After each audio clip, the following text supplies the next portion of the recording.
My guest today has a reputation for being strong and silent, just like his bowling. When he's on the field, his deliveries can be fast and threateningly accurate. But what's he going to be like here in studio with me today? Well, judge for yourself as I introduce you to India's fast bowler, J Srinath. Welcome to the program. Thanks. You were born in Mysore into a business family, and you have several brothers and sisters. What sort of childhood was it? Well, we had a very small business, I think, which my father still continues. And we had a fantastic family. So was We it, have four brothers, four altogether, a brother and two sisters. are you a very close-knit family? We are, of course. Though they are all in different parts of the world, we still have a very good family life. And like most Indian sons, were you spoilt by your parents? Not really, I think we were all treated on par. So I think nobody's spoiled. Now, your father was a star volleyball player. Was, in a sense, sport in the family blood? Yes, he's very active otherwise. He loves sports, not only volleyball, I think he loves to watch cricket. Though he didn't play much cricket. He played for Andhra University long time back. And I think he regularly goes to badminton. I think he's more regular than me in the mornings these days. You started playing cricket when you were 12. You were both in the school and college team. Do you remember the first time you played? Well, I can't remember when I was in the 10th standard. I led the team for Marimala Pass High School. It's really exciting, and though we lost the match, the first one, but I can still remember the previous night I could not really sleep. So was the ambition to be a national cricketer born at that time? No, never. I never thought I would be playing for India. It's just the love to the game. I was more interested in playing cricket than representing anything. As you said, That was the motive of my life. cricket itself. Yes. In those early days, did cricket and studies get intermingled, and as a result, did your studies suffer? This is one question which I always get from the parents, actually. When they come to me, they say, how is it possible to pursue cricket as well as studies? I think there is nothing much lost when you play cricket. Hardly probably an hour or two in the evenings. That's it. That's all you need probably in the early stages. As you progress more and more, I think that's where you need more time, that is dedication. But once you reach probably the degree level, I think then probably you are in some stage. By the time you are 19, 20, I think you are making a mark in the international cricket, or probably you are knocking at the doors of international cricket. That's the time you really have to think how to probably manage your education at the same time. Cricket, I strongly feel that there is no substitute for education. Education is first, cricket comes next. In India, sports is still amateur. Nobody can consider cricket as a profession still. Is that why you, in fact, made sure that you did your engineering exam even as late as 97, 7 years after you first began playing cricket? That's true. I probably was in a fix when I was in class 12th. I didn't get enough marks to get into any engineering college, so I had to really plead my parents to put me in some of the engineering colleges so that I can concentrate on my education from there on. I think I played a lot of cricket during second PUC time. And yes, my ambition was to become an engineer. Well, I became an engineer eventually. But I finished my course in 92, but it took a long time. But out of 67 subjects, I had finished 63. I had left with 4 subjects to go. That was still haunting me, that I was still an undergraduate. No matter what you do, degree is one thing, or probably the objective of any student. You start from standard 1, nursery, standard 1, standard 2, but what is that you're aiming is for at least a degree in your life, to show that you have finished at least some sort of education in your life. I was very bent upon to finish my degree. Are you more proud of the degree in a sense than of having achieved great fame in cricket? I think it is equal. Education is first. I still feel education is first. Cricket comes next. Okay, but you made your debut very early. In 1989, you made your debut in first-class cricket, playing for Karnataka against Hyderabad, and you got not just a hat-trick, but you went on to get 5 for 77. That must have been a dream start. Yes, it was. I never expected such a good beginning for me, and I was fortunate. As I said, you need to strike at the right moment, and probably if not for that hat-trick, probably I wouldn't been really highlighted then. And I think the press, everybody started really following me from there on. It was a good start for me. I can't complain about the start. In fact, it wasn't just one hat-trick. You were almost about to get 2 on that occasion, weren't you? I was close. I was very close in the second innings as well. Were you disappointed when the second never happened? When the first one happened, actually, I never realized that I was on a hat-trick ball. Only when I got that wicket, I think Arjun Raja was standing at mid-on. He came to me and said, "Hey, you know that is a hat-trick for you." Then I realized it, yeah. Shortly thereafter, you began to play for India. The first time you went out to bowl for the country, were you nervous or were you just keyed up and excited? I think the first game was one of the biggest game. I must say it was versus Pakistan in Sharjah. And I can still remember the incident where Javed was at the other end and Ramiz was batting when I started bowling. I came one change after Kapil and Manoj had bowled. So I was making my, I was going back to my, I was just marking my run-up, and then Javed almost stood next to me and said, "ये छोटा बच्चा है, इसको मार दो, इसको आगे निकल के उधर मार दो, इसको आगे निकल के इधर मार दो, इससे नहीं होगा cricket." I mean, he was trying to put me down, or that's his strategy. So it was good fun actually. Then I think somebody, I don't remember who was standing next to me, I think Ravi Shastri or somebody who came to me and said, "That's what me and that are all about." So you will get to know more about him as you play more and more. That was a good experience. Did Javed's tactics in fact backfire? Did it in fact gear you up to? No, I think I was not really bothered about what he was speaking there. I was just concentrating on my line and length and those stuff. Sadly, in those early years, there were many occasions when in fact you got dropped as well. After playing in South Africa and Australia, you got dropped against England and Sri Lanka. Are those difficult moments for a 22, 23-year-old to take? Yes, it was. Personally, if you really see, I think I was a little bit disappointed that I was not able to figure in the 11, but I was consistently playing all the one-dayers from there on. I was never dropped for any of the one-day games.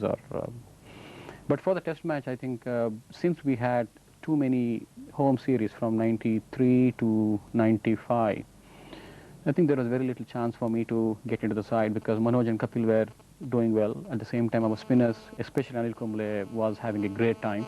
I was going to say, how much of a problem was it for you, the fact that you were making your debut as a fast bowler, in a sense, in Kapil's shadow? Did that make it more of a challenge, or did it make it a bit daunting as well? It was a challenge. At the same time, I think sometimes I was really wondering whether I would get a chance to play, because all you all you look up to is to play in the 11 and then perform. But one good thing that happened was it was a learning process for me all throughout. So I was learning quite a lot when these two bowlers were bowling. So that's one of the advantages being in the reserves. I got quite a lot to learn. Now, looking back on your career, there have been many occasions when you've taken more than 5 wickets in an innings, but would you say that in fact the 6 for 21 in 96 against South Africa was perhaps the best? I think that was the best because we won the match from nowhere. We were, I think, 101 for, they were 101 for 3 and 96 for 3, and they got out for 106 or 107, I think. They had a target of 160 or 170, so we never thought we would be winning during the lunch time. Then immediately things started changing, and then the ball started moving. In fact, that was an amazing series with South Africa, because in the Calcutta test you took 6 wickets again between the 2 innings. In a way, does South Africa bring out the best of your bowling? Yeah, in a way, yes. I think if you really see the statistics, I think I have got more wickets against South Africa, amongst all the test teams. So that's been true, yes. Now in 96, sadly, something else also began happening. You began showing signs of injury for the first time, yes. And later that year you had to in fact drop out. What exactly happened? Well, injury is a part of fast bowling, if you ask me.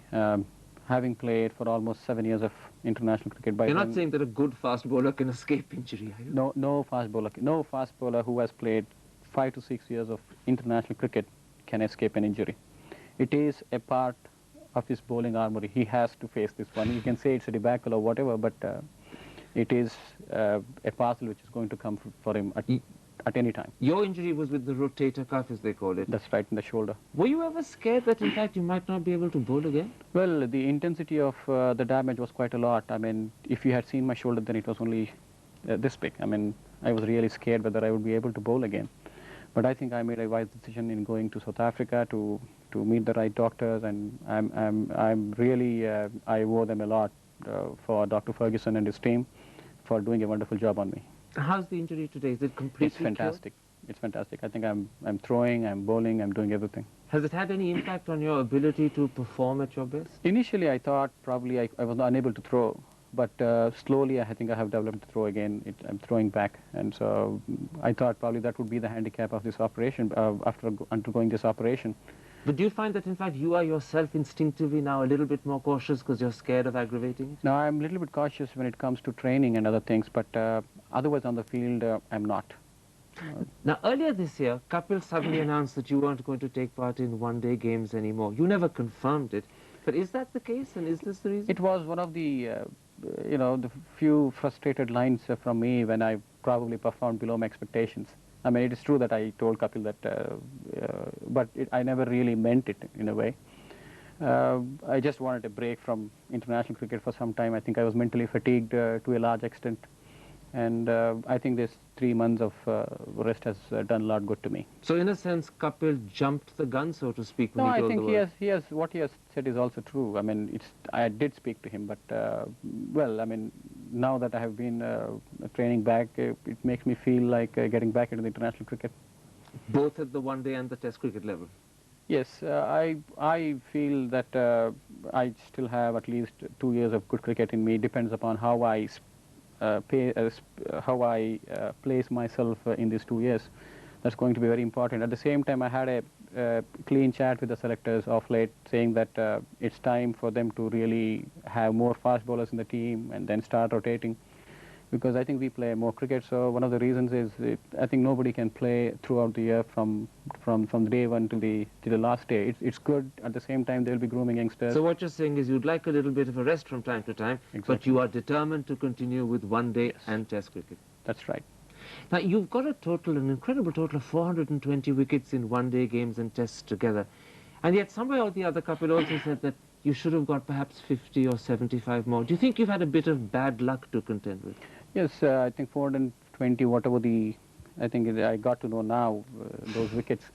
I think you don't keep a count for yourself. it is just a mere statistics, if you ask me. It is just mere statistics. I mean, I'm not really bothered about how many wickets I take or what I do, but I definitely correlate my performance with the team, whether it is of any good for the team to win or not. That's more important for me. So what matters is not how many wickets, what matters is do the wickets count to victory? Exactly, that's what it is. I always see the game in that perception. Okay, let's take a break there. I want to come back in part 2 and talk about the nature of fast bowling and, of course, that big question, why doesn't India produce more and better fast bowlers? Stay with us. We'll be back in just a couple of moments.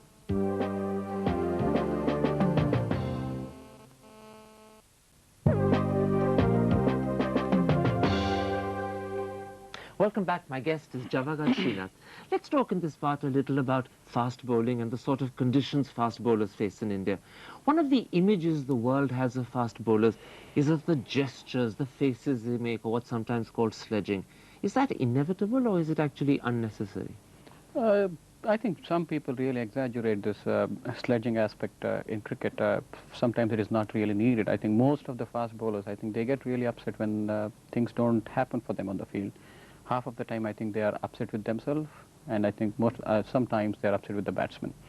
It has been actually become a fancy these days to sledge on camera. I think they know that they have been watched by so many people, and some of them really appreciate it. They think this is the way to be aggressive. I'm not too sure whether I would agree to that. I would probably do it with the ball rather than saying something to the batsman. This is interesting. You say they do it on camera. Are they, in fact, in a sense, playing to the audience? Is this image making? We all play to the audience sometimes. So everyone's guilty of that? To some extent, yeah. But you know, you're one of the fast bowlers that has probably never been accused of making gestures or sledging. Is that because you consciously discipline yourself, or is it because it just never occurs to you to do it? I've been that way. Probably it's my nature. I usually don't curse anybody, or probably I won't be too aggressive. Even otherwise, I think being aggressive when it comes to bowling is how many wickets you take and how you take the team towards victory. That's more important than what you say by words. Many fast bowlers look as if they want to kill the batsman on the other end. You don't have any of those emotions running through you when you're trying to get a wicket. You do have such sort of things running in your mind, but I mean you don't really hurt anybody by saying something. I think you can do it with the ball by bowling a bouncer or maybe bowling a better ball where you can get the batsman out. Basically, a bowler, his objective there is to get the batsman out. Not to have to make faces. Yeah, no matter you sledge, you make faces or say whatever, but can you get the wicket? Okay, there's no doubt that you're probably the coolest of the bowlers that one sees. And yet, what goes through your mind when the batsman hits a Srinath delivery for a 4 or a 6? Are you angry? Are you seething? Do you look for revenge? Well, you always see whether is it a legitimate shot in the first place, whether you made a mistake in bowling that. I mean, if a good ball is dispatched for a boundary, fair enough. I think the credit should go to the batsman in that case. If you are making a mistake repeatedly, then I think I curse myself for making that mistake.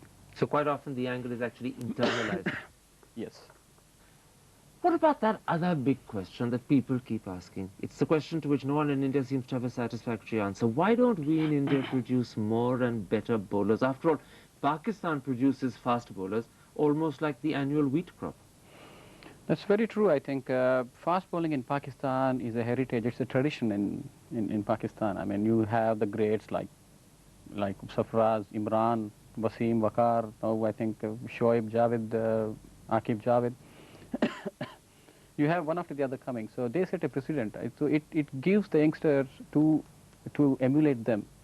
This is what should happen in India. I mean, all we have is Kapil Dev so far. He's the Why only man. didn't Kapil create the same sort of impact in India that Well, these have done in Pakistan? He was the only one. There was no better bowlers apart from him. That was the only reason.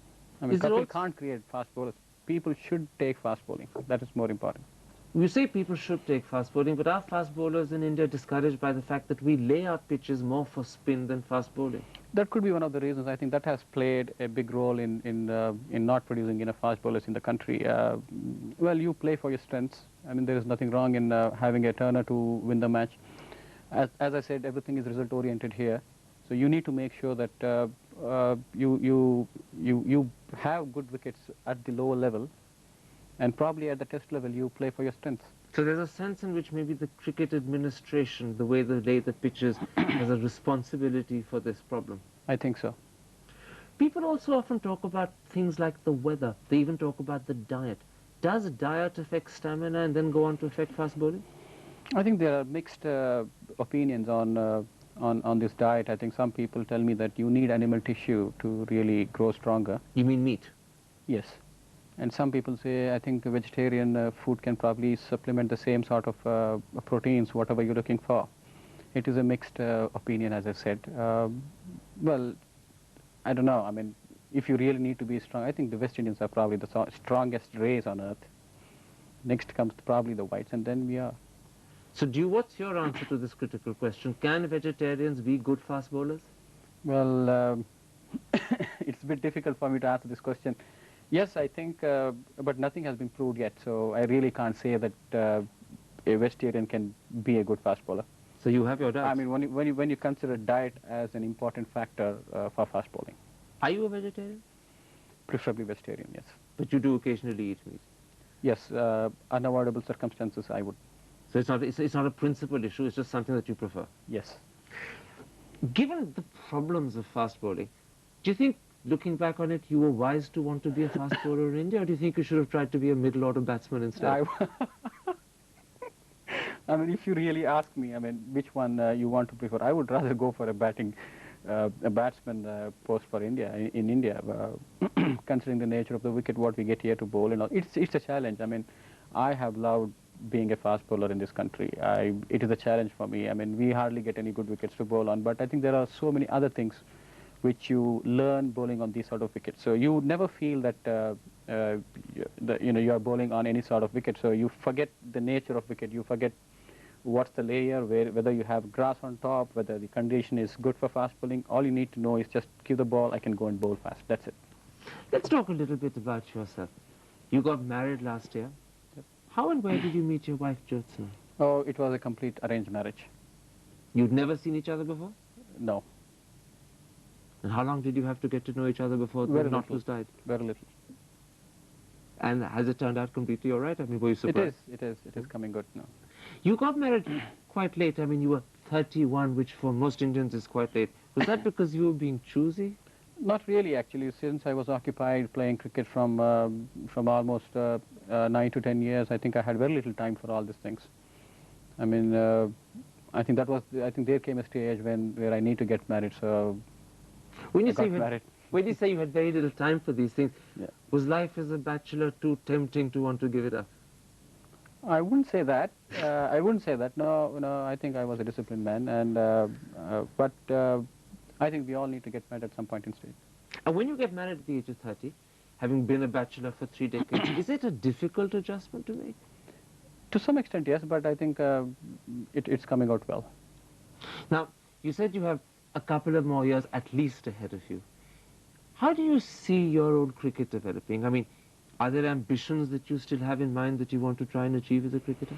I think being one of the senior bowlers for the Indian team, I think there is a lot of responsibility on my shoulders. So whenever I get to play, there is no excuse that I have time to learn or I have time to think about the game or maybe I have another chance. So whenever you're there, I need to be delivering the goods. Otherwise, I think I should be making plays for somebody else. This is one of the things that is running in my mind all the time. So whenever I play, I need to make sure that I play to my potential. And when you say delivering the goods, is there a target in your mind that you're going to get at least a minimum of 3 or 4 wickets per innings? Or? It could be contribution with the bat or with the ball or whatever, but make sure that you progress towards winning. You didn't play in the very recently ended one-day series in Dhaka. Yep. Are you now determined to ensure that every time the country plays one-day or test, you're there, you're participating? I mean, as I said, probably I was not happy with my own performance of late, so I thought maybe I was not mentally there to some extent. You can call it as I was mentally fatigued, so I just thought I should take a break for some time and then come fresh, train, get into the normal channel of the selection process again, start from the scratch and get there. Now, when one day, as has to happen, you retire, will you seek to continue your involvement with cricket? Will you, for instance, involve yourself with all the activities of the BCCI in terms of cricket training camps and things? Well, I really don't know. I mean, that's too far thinking. You haven't thought about it at all? No, no. So, cricket and cricket only is your concern at the moment? I really don't know. I mean, that has never crossed my mind. And what about the training that you did as a mechanical engineer? How do you bring that into relevance today? Well, probably I think it gives you more idea about what cricket is all about, and I think now technology is playing a big role in sports these days. My degree has given me some sort of inclination towards cricket where I can sort of bring technology towards cricket. And that involvement will continue? Yeah, maybe. I mean, if I feel that there is something in it to keep me occupied, maybe yes. Good luck, J Srinath, and thank you very much for a wonderful interview. Thank you very much.